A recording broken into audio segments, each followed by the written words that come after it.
Les titres, l'avenue Goukouni Wodey en pleine réhabilitation, l'une des principales artères de la capitale, reprend vie après avoir été sévèrement endommagée par les inondations il y a quelques mois. Une nouvelle qui soulage les habitants mais qui suscite également des interrogations sur la qualité des travaux. Découvrez les réactions des usagers dans ce journal. L'Assemblée générale ordinaire élective de l'ACNO à zone 4 ce jeudi 16 janvier 2025. Une Assemblée générale ordinaire élective de l'Association des comités nationaux olympiques zone d'Afrique 4 s'est tenue dans un hôtel de la capitale. L'objectif principal était de désigner un nouveau bureau. Les détails dans ce journal.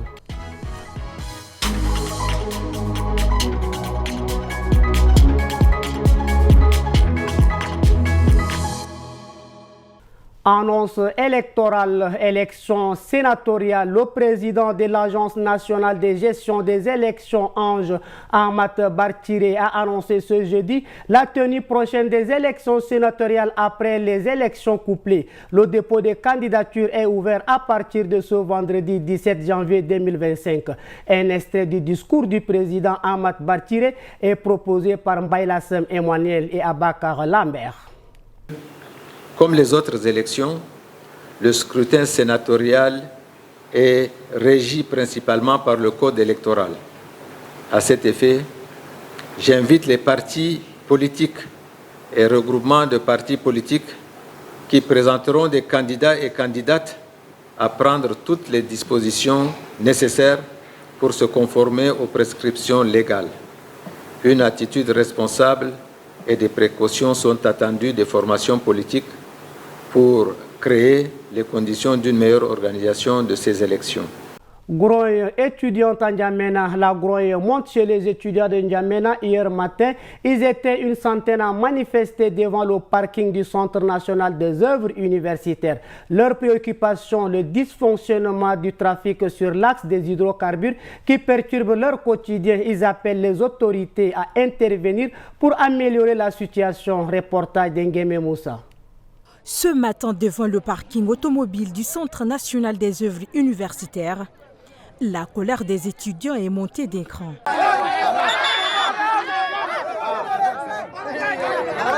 Une centaine d'entre eux se sont rassemblés pour dénoncer le dysfonctionnement du trafic sur l'axe des hydrocarbures et réclamer des solutions immédiates. Le bus nous étouffe avec ce nombre qu'on s'en charge dans le bus. Ça nous étouffe. On est fatigué. On est fatigué. Aujourd'hui, pour notre axe, on revendique 2 bus. On sort notre minibus. Mais on demande aussi le départ de notre chauffeur. Sa manière de conduire avec nous, ça ne nous plaît pas. Ça ne nous plaît pas. Ça ne nous plaît pas. Aujourd'hui, on demande son départ pour qu'on nous trouve un autre chauffeur qui nous conduise tranquillement. Selon ces étudiants, les revendications pour l'amélioration de leurs conditions remontent au début de l'année, mais elles restent sans réponse. Réhabilitation de l'avenue Goukouni Wodey à N'Djamena, l'une des principales artères de la capitale, reprend vie après avoir été sévèrement endommagée par les inondations il y a quelques mois. L'avenue Goukouni Wodey est en pleine réhabilitation, une nouvelle qui soulage les habitants mais qui suscite aussi des interrogations sur la qualité des travaux. Reportage. Long de 4 km, l'avenue Goukouni Wodey s'offre une nouvelle jeunesse. Depuis le 8 janvier, les techniciens s'attellent à combler les trous causés par les inondations. Il y a 4 mois, en pleine saison des pluies, cette route était submergée par les eaux. Sa réhabilitation est un véritable soulagement pour les usagers qui craignent toutefois un travail bâclé.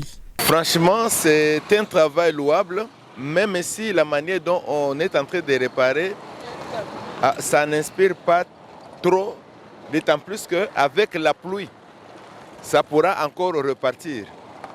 Je pense que la mairie devrait faire encore mieux pour que nous ayons des routes asphaltées selon les normes. On a constaté pendant les saisons de pluie, les inondations, l'eau était là, mais maintenant ils sont en train d'arranger. Je vois que c'est un bon travail. L'essentiel est que les gens circulent bien sur la route. En fait, c'est ça. Est-ce que vous êtes convaincu que c'est vous? Non, je ne suis pas convaincue parce que en voyant même les graviers sont dehors et autres, Ça peut même créer des accidents. Les pneus des motos peuvent éclater et tout. Je vois que ça ne peut pas durer. Cette voie relie les quartiers sud de la capitale au centre-ville. Elle fait partie des routes les plus touchées par les affres des inondations. Assemblée générale élective de l'ACNO, zone 4, l'association des comités nationaux olympiques d'Afrique, zone 4, a tenu ce jeudi 16 janvier 2025 une assemblée générale ordinaire élective dans un hôtel de la capitale. L'objectif principal de cette rencontre était de désigner un nouveau bureau pour poursuivre les ambitions et objectifs de l'association. C'est par acclamation qu'Idriss Dokoni Adiker a été élu président de l'ACNOA Zone 4. Le Tchadien prend les rênes de l'organisation après le désistement à la dernière minute de son challenger gabonais Pambo Crezon. Durant son mandat de 4 ans, le nouveau président aura pour mission de défendre les intérêts de la Zone 4 et de renforcer la collaboration entre les comités membres. Il est temps, je dis bien, que le gouvernement mette en place une politique nationale en matière de sport. Aujourd'hui, c'est tout ce que les jeunes veulent. Ça nous écoeure, nous les autres, qui sommes dans les instances internationales, de ne pas voir nos athlètes exceller pendant qu'ils ont des moyens au niveau requis. Cette assemblée générale a également permis de dresser le bilan des activités du secrétariat général et de la trésorerie générale.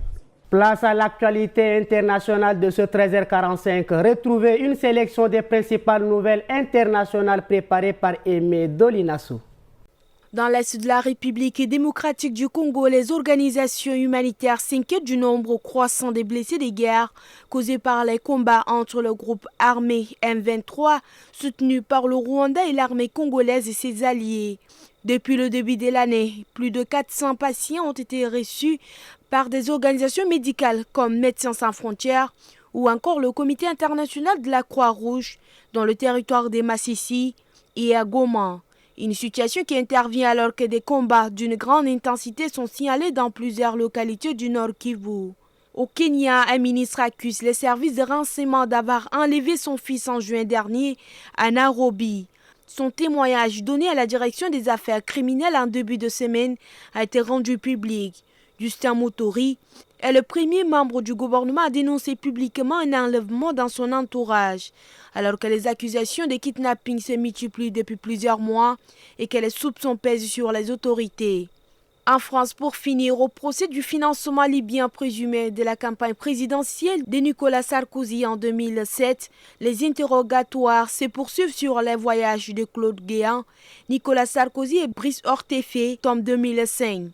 C'est là qu'aurait été noué le pacte de corruption présumé entre l'ex-président français Mouammar Kadhafi, selon le parquet. Ce jeudi 16 janvier, le tribunal s'est penché sur le déplacement de Claude Guéant, au cours duquel il a rencontré Abdallah Senoussi, le patron des renseignements libyens condamné à perpétuité en France pour l'attentat contre le DC-10 et sous le coup d'un mandat d'arrêt international. C'est tout pour ce journal d'information. Merci pour votre fidélité. Très bonne suite de programmes sur notre antenne.